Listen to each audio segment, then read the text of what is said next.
Regular listeners and viewers of the show know how much I love to make fun of Ayn Rand, and I never get tired of it. I always give her props for being an incredible woman of her time who bravely stood up and said, "This is what I believe. The world will listen to me," and they did. So Ayn Rand gets that street cred. Beyond that, her ideas were mostly terrible, and I hate that she shaped so much of the financial situation that we're in now. Another discussion.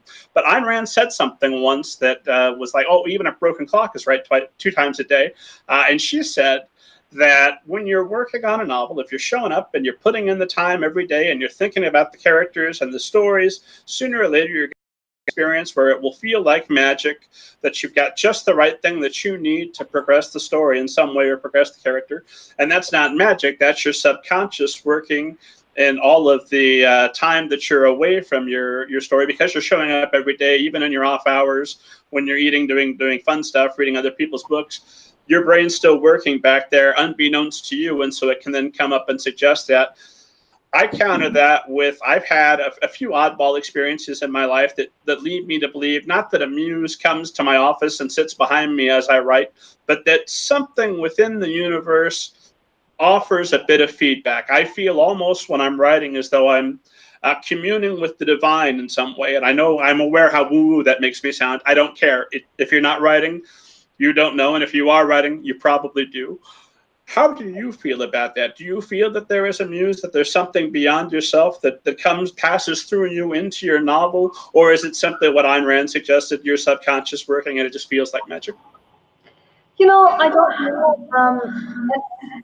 To me, I could see both. I am a scientist and I'm a writer as well. I can fully say perhaps it is the subconscious that shows up, but that subconscious, if it is that, feels like magic. It feels like the divine. So to me, it doesn't matter that much whether it really is magic, whether it really is the divine, whether it is the subconscious.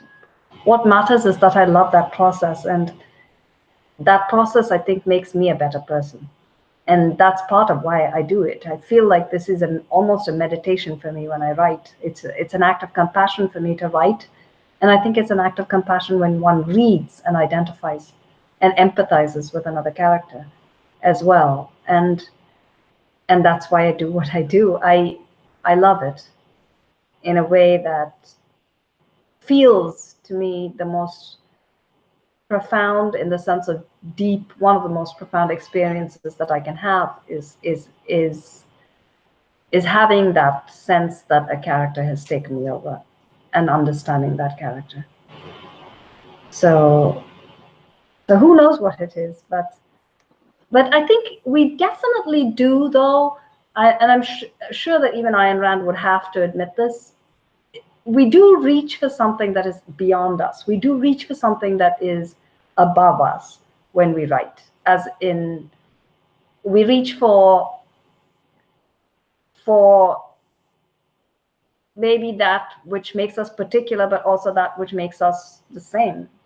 We reach for the depths of truth. We reach for the heights of compassion, even if we are trying to portray characters who aren't compassionate.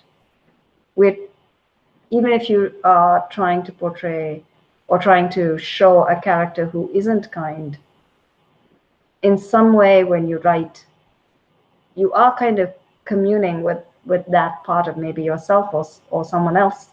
And that increases, I think, your human understanding, your intelligence, if you will, in that way.